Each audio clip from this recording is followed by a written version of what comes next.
Hi, I am Pratim Ranjan Bose, and you are watching Podcast with Pratim, presented by Iravati Research and Communication Center, or IRCC.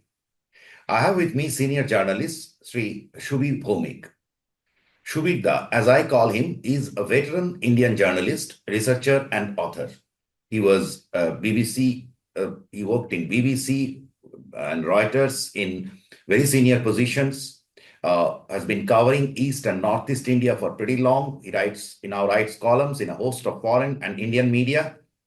Shubidda wrote many books and papers on Northeast India and its neighboring economies. He works on security space and is an expert on Bangladesh. Shubidda, how do you look at developments in Bangladesh? My question is specific to the atrocities on Hindus, the unprecedented resistance by Hindus through United Forum, that is Shanmilito Sanatani Jagaran Jot, the recent hyperactivity of the state to suppress the resistance. Prabhu Chinmay Krishna Das Brahmachari, who has been leading the Hindu Forum, is arrested. In a typical design, someone filed a writ petition to label ISKCON as an extremist organization and ban it. The involvement of the state is clear from the statements of forces or persons very close to the administration. And the formula is similar to the mob-forced resignation of the Chief Justice and other judges after Dr. Muhammad Yunus assumed office on August 8. What surprises me is they are doing it after knowing the views of US President-elect Mr. Donald Trump and his selection of Tulsi Gabbard as the intelligence chief. What is the game plan here? Over to you, Dada. Well, as far as the arrest of the ISKCON leader is concerned, I see it from an entirely different perspective. You know, in our subcontinent particularly, and perhaps elsewhere in the world, whenever ruling elements, those who run the government, are in deep trouble, they are deeply discredited, they are failing to sort out major problems that the people face, they often resort to diversion. And one of the very easiest way to divert public attention is to, provoke communal tensions, provoke communal polarization. Now, since the ouster of the Hasina government, there has been large number of atrocities on Hindus, on other minorities, as well as on political opponents. You know, in the last 16 days, three Awami League leaders have died in jail. You see? Now, this is precisely what all these people who went into the movement used to say and blame Hasina for all this. Now we're doing it.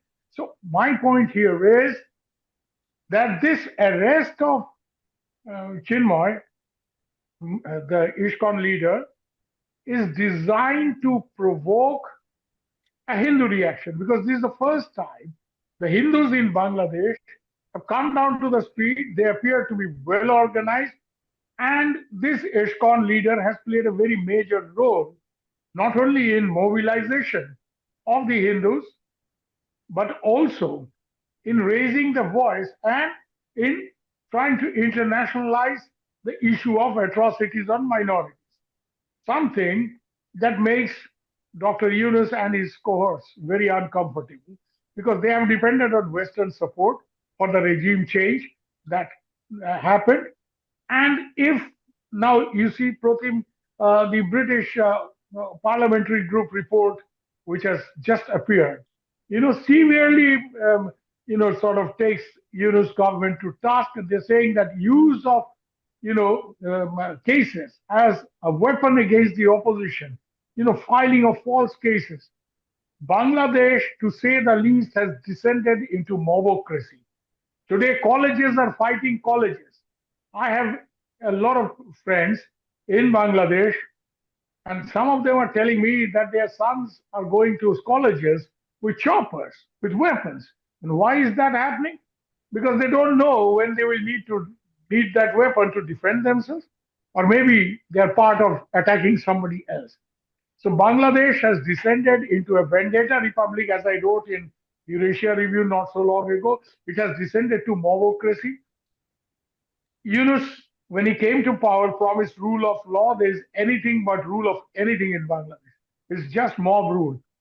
Here, the government, the interim government, whose constitutional position is very tenuous, because the constitution on which this government swore, oath of office, does not have any provision of interim government. So, Absolutely. these questions are being raised. Yeah, other parties, not just the Awami League. The Awami League is sort of down and out. But even the BNP, today Mirza Islam, Fakhrul Islam Jahangir, you know, the senior, the acting general secretary of BNP, yes, said, Desh kothay jacche, where is the country heading to? Everybody is worried. And they're specifically saying that there is a severe radicalization, severe, sort of uh, upsurge of Islamic radicalism. You look at this. I don't have to go into many details. Let me give one example. They have framed Shakib al Hassan, the leading Bangladesh cricketer, when during the entire phase of agitation, he was in Canada. Everyone knows that he was playing cricket. He has been blamed for the murder of somebody. There are others who have been blamed for this kind of murder. The complaints have been filed in somebody's name who don't know these people. So Shakib al Hassan, who was playing cricket in Canada, has been framed for murder. And a known murderer, known terrorist, Jashimuddin Rahmani of the Ansarullah Bangla team, has been released. Before his official release, he was provided with a helicopter to go and visit, his hometown where the namaz-e-janaza or funeral ceremony of his sister was taking place. So it's very clear that despite whatever image he projects in the West, Professor Yunus is presiding over growing Islamization.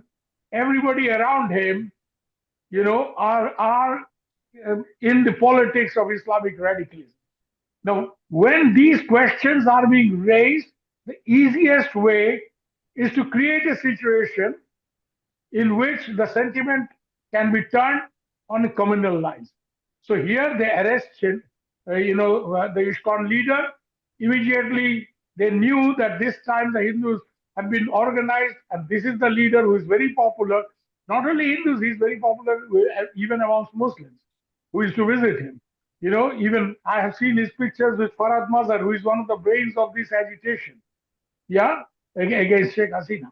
So, Farad Majar you also know, wanted his they, release. Farad Majar wanted his exactly. release. Exactly. Farhad Mazhar has, said that he should be released. He is certainly not a terrorist. He's a religious leader. And Farhad Mazhar has interacted with. The point here I'm trying to make is moment you arrest somebody who is popular, they knew that the Hindus are going to hit the streets. Then you go for the next stage. Phase one is over. Phase two is kill somebody. And we have seen this government lawyer who was killed. Today it's very clear that nobody has killed him. No ISKCON, no Hindu, no public has killed him. It's the Shibir, the Jamaat Shibir people. Four of the five killers were Jamaat Shibir, and one of them is the coordinator of the student agitation. So he was killed, and then the next phase, massive sort of sentiment, surge of communal passions target the Hindus. Moment Hindus will be targeted, the Indian government is bound to react. So, they calculated this. And moment the Indian government comes out with a strong statement, the easiest thing in Bangladesh is to blame India for everything. So now this is a calculated move to divert attention from pressing problems like the economy, rising prices of essential commodities, unbelievably high prices of essential commodities, complete degeneration of law and order, colleges fighting colleges, rise in dacoity, rape, name it, and the problem is there in Bangladesh. And Mr. Yunus is not in. The most dangerous thing here, Pratim, we have seen, is that when colleges are fighting colleges, the police is sitting tight, the army is sitting tight, nobody is intervening. Why? because nobody is trying to stick his neck out. The situation is so fluid. Even soldiers and policemen at grassroots level are scared, of the reaction and what will happen to them. So here, let me tell you, my analysis is that this arrest was deliberate.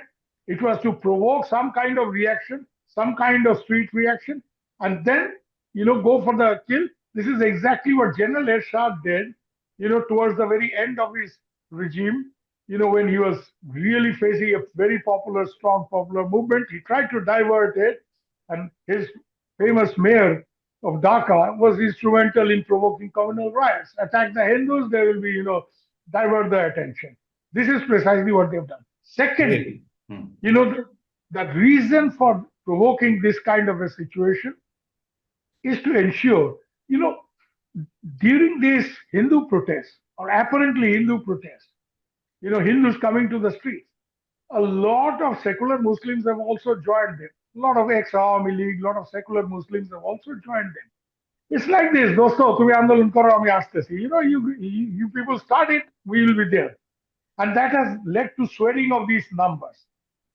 Now, this is something that the Yunus government want to deny the Awami League and the other secular forces. Because, mind you, they are not just targeting religious minorities like the Hindus or the Buddhists in Chittagong Hill Tracts who have also faced the music. Again, same thing. Somebody was killed, a motorcycle thief was killed in Chittagong Hill Tracts. He was killed, he was caught, and then he was killed by Muslims, and the news spread that the Chakmas have killed him. And the army started, atrocities on the Chakmas. And so many Chakmas were killed, 4 or 5 of them were killed. So this is the standard formula that you provoke something, you kill somebody, you kill a Muslim, and then you blame it on minorities, and then you go after the minorities. And then this creates a situation in which the secular space evaporates. Muslims who are sensible, who are secular, and there's no dearth of them, they are isolated, they are cornered, and therefore the very systematic plan of converting, Bangladesh into a Bengali Pakistan Now, can be taken forward. I have a question for you. I understand. You said it's a desperate act. I also, in my TV response, I think to RT, I said that there are burning issues like inflation, everything. So they need. But point is that their sole support base at this moment is US. And they know the views of the incoming president and his team about Bangladesh. So knowing so, why should they risk jeopardizing their position further? I mean, I expected them to just lie a little low for the time and work on basics. Well, they have provoked the situation. Now you will see, and we are seeing today, that many of these, coordinators, the student coordinators, they're out of the street. They're trying to control the situation. They are saying, stop mayhem, stop this, stop that. Point is, they know very well that Trump is going to take charge only on 20th of January. They want to sort out this problem. They want to stop this Hindu resistance. They want to stop the minority protests. They want to stop opposition party. You see, they're not just attacking the Hindus when they are congregating. They attack the Awami Leaguers and the secular people No, forget who about went to the Bangabandhu Tower. Mazars. How many Mazars are destroyed? Exactly. The Sufi mazars are being systematically destroyed. They have stopped this Mela, Lalon Fakir Lalan Mela. Mela. Right. So they are not just, they are systematically targeting not just the minorities. Minorities are easy, soft targets. They are attacking Ahmadiyyas, they are attacking Sufi mazars. This is a, this is a very planned, Wahhabi, Salafi kind of movement, and they want to turn Bangladesh into a Bengali Pakistan. They want to bring back the situation before 71. They want to undo everything that is linked. They tried. They backed off after heavy protests, but they tried. They said, we'll change the flag. We'll change the national anthem of Bangladesh because it's written by Tagore. Hmm. They said so many things. Now, this is testing ground. And in December is the month of liberation. They know that this is the time of the year when Bengali passions are at a high. So they want to sort these people out, for every possible corner from where this government is likely to face, resistance, challenge. They want to sort them out with brute force. Brute force. So provoke a situation, create mayhem, killings, send people, especially, people who are not directly committed indoors, and then try to, silence these voices. But it's true, you are right, that Trump himself has made comments. Very Tulsi strong Gabbard comment. has made Very strong comment. very strong comment. Tulsi Gabbard has made comments. He, in Most fact, stopped importantly, my short good of friend, saying Trump, if we just notice carefully, where he's saying that it wouldn't have happened under my watch, he stopped short of saying that there was a regime change. no, that's true. And the Americans were involved in this regime change. Biden's people were involved in this regime change. I don't want to go into that because that will divert. But Trump, Tulsi Gabbard, most importantly, my very good friend Lisa Curtis, who was Trump's point person on South Asia, who headed the Heritage Foundation, one of the very respected South Asia researchers in the American establishment, and she's Republican.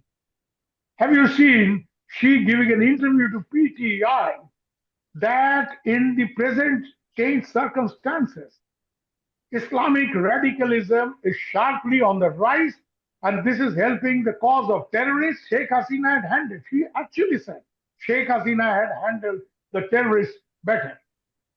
So Lisa Curtis, very important because she is likely to be an important person either in the National Security Council or in some setup, and she's going to be the South Asia points person. So all these people have made their views clear today. If you look at the report of the So all probably, party I'm just parliamentary forum. interjecting. I'm interjecting. Probably there is a plan that assume that Trump comes in and something, they have to uh, go back, right? Or whatever happens. So if anything untoward happens to them, in that case, they can claim martyrdom. So that will evoke the passions there.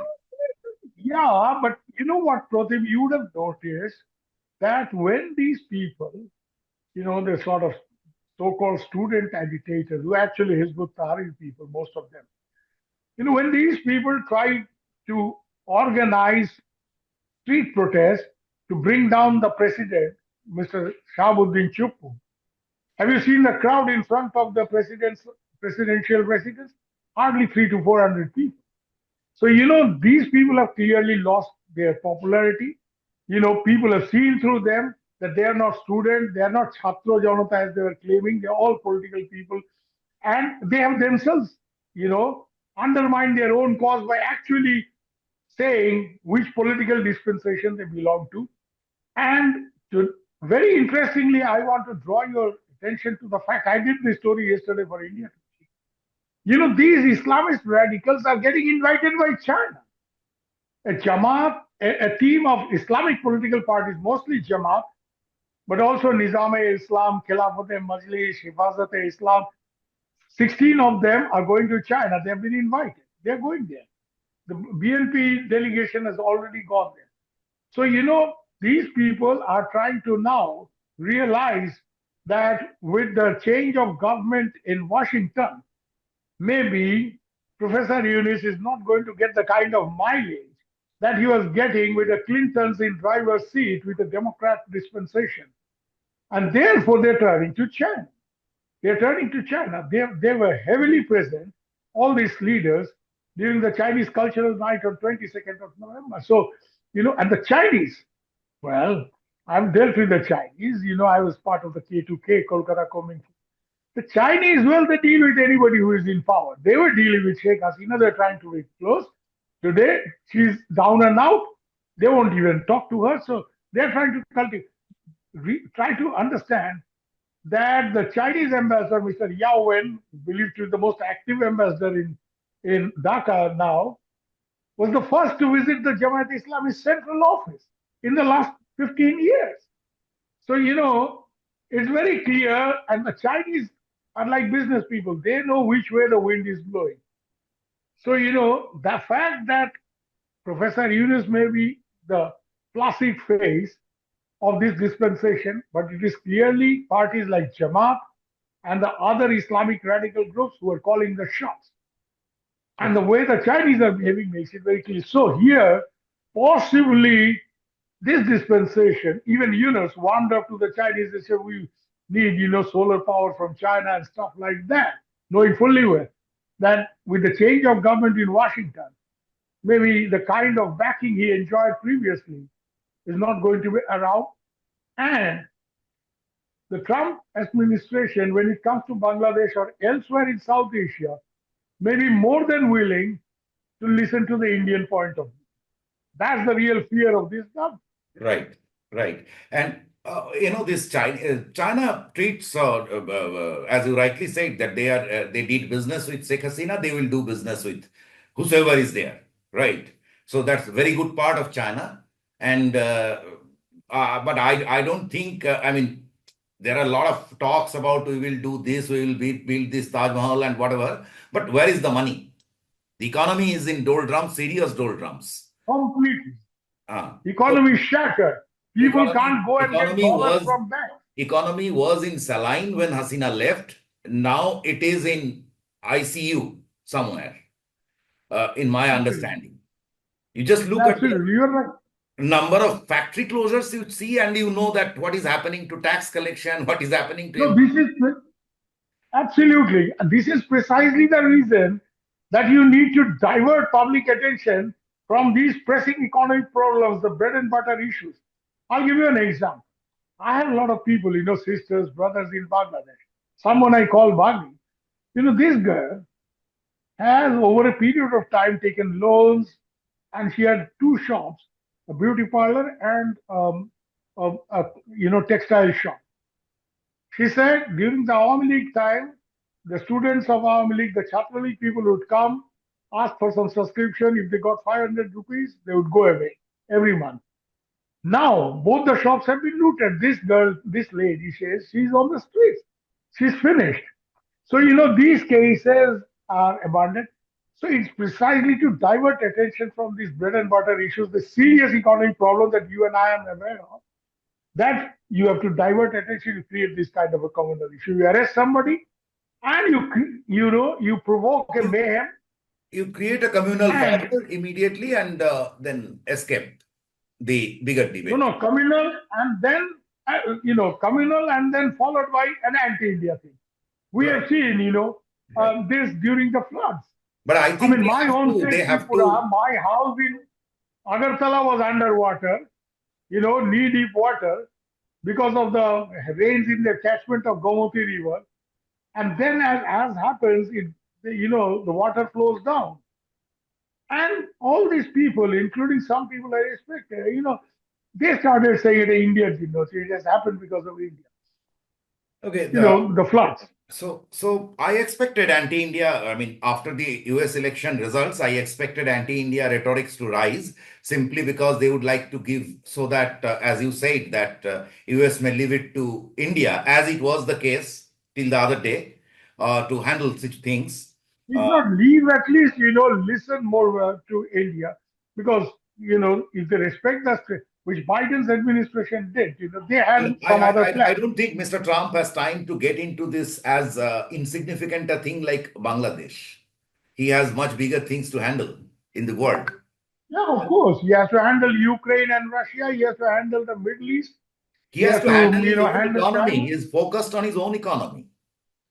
Absolutely. Absolutely. So I'd like to finish this off, and I'd just like to finish this off with a topic which you may find closer to our heart. That is democracy and particularly uh, press freedom.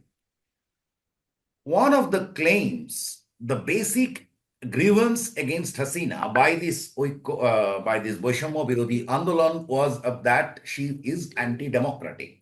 She was not democratic. She is an autocrat. That was the clearly the allegation or claim.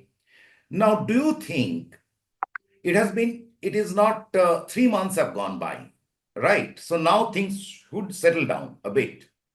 I'm not getting into bigger issues like you take oath with on the constitution, and then the next day you say that this constitution is wrong, or you being an illegal government, so to speak, you are saying that change the constitution. So that doesn't work really. But I am not getting into the bigger things. But let us say basic democratic values. Do you think that Bangladeshi media is more free than it was? Yes, there was suppression under Hasina's time. But what is the situation now? According to these Reporters Sans Frontiers, at least 25 editors are facing murder charges. Some are in jail. And there are, according to another report, there are more than 100 are facing court cases or arrest warrants or whatever it is. So, how do you see the situation there? You just see what's happening to Prothom, which is the leading Bengali paper there in the last few days. They're just about surviving. I mean, the sort of agitators are demonstrating openly, threatening, but most importantly, one single point that I want to bring to your notice before we finish. This government was considering an agitation ordinance that nobody can criticize this government. The whole point of the ordinance was এই সরকারের সমালোচনা করা যাবে. So what kind of press freedom are you talking about? That's What kind of rule of like law an are you talking emergency rule. No, emergency rule, but you said Sheikh Hasina is autocrat, this, that, but you are worse. You are saying you're considering an ordinance where the press will not have the right to raise any issue which the government finds uncomfortable. See, at the end of the day, this government, there is no provision for interim government here. And this man is saying, oh, we'll do reforms, so, we'll need time, which means they stick on to power. Again, invoking what? Invoking the doctrine of necessity which military rulers in Pakistan have. There's so much of influence of Pakistan on all their activities. I'm really surprised that the country we know to be a failed state in all possible aspects, Bangladesh was doing well, and they're trying to copy a failed state. God bless them. All my best wishes for Bangladesh. But the point is, you talk of press freedom, and you want to bring an ordinance which says এই সরকারের সমালোচনা করা যাবে না. What kind of what are you talking about? So I think this government stands completely exposed on all the points that they have criticized Sheikh Hasina. They are doing worse. And Sheikh Hasina, at least there was some semblance of government. There was a lot of corruption. We have written against it. Sheikh Hasina's patronizing cronies like Salman and Salman. Yeah, you wrote, we all wrote. The point is, these people are worse. They are not willing to take any kind of criticism. And if you criticize them, your house is going to be under attack. I think they have attacked somebody like Zedai Khan Panna, who had actually supported the movement. Well, he came under attack. I think the big problem. False case was filed against him, and then the guy who's supposed to have filed the case, well, I don't know this. So these people are completely discredited.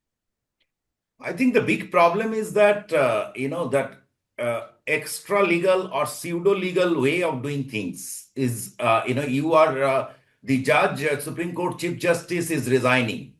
He was forced to resign, literally by mob, and who then the mob supports whom? You, right? Then people are going, well, in the case of these people have done it deliberately. You see, when they realize that somebody cannot be thrown out of office, by force, by signing an ordinance, they sent the students there. And they were forced to resign. They tried the same thing with the president. So again, you mentioned Shakil, right? Now, someone filed a writ petition, and immediately you look at the leaders, these student coordinators, they started speaking against him. I believe someone in the government even spoke against him, right? So it is very ridiculous. And so that is in case of Chinmoy Swami and ISKCON, someone goes and files a writ petition. Anyone can file a writ petition anywhere in the court. That doesn't mean that you are going to arrest him and put him behind the bars. But your other No, they have sued him for sedition. Did he tear up the Bangladesh flag? জাতীয় পতাকার অবমাননা করেছে. He has undermined the flag. Did he tear up the flag? Did he do anything? He raised the saffron flag. Even sports association raise their own flag by the side of the national flag, during some occasion. So, this is basically I draw your attention to the report of the All Party Parliamentary Forum of the British Parliament, who have said I read it. that there is you read it. So, they said And Independent UK carried a news where Lammy has clearly lambasted. Yeah. So basically, he said that there are clear excesses where cases are being used as a political weapon. Filing of cases is a political weapon. So, and today on Chinmoy issue, the Bangladesh government has said we have an independent judiciary. Come on.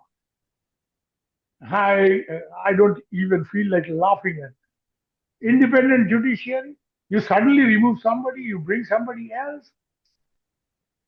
That is the saddest part of the thing. Anyway, thank you, Shubir. Thanks for coming here. Thank you.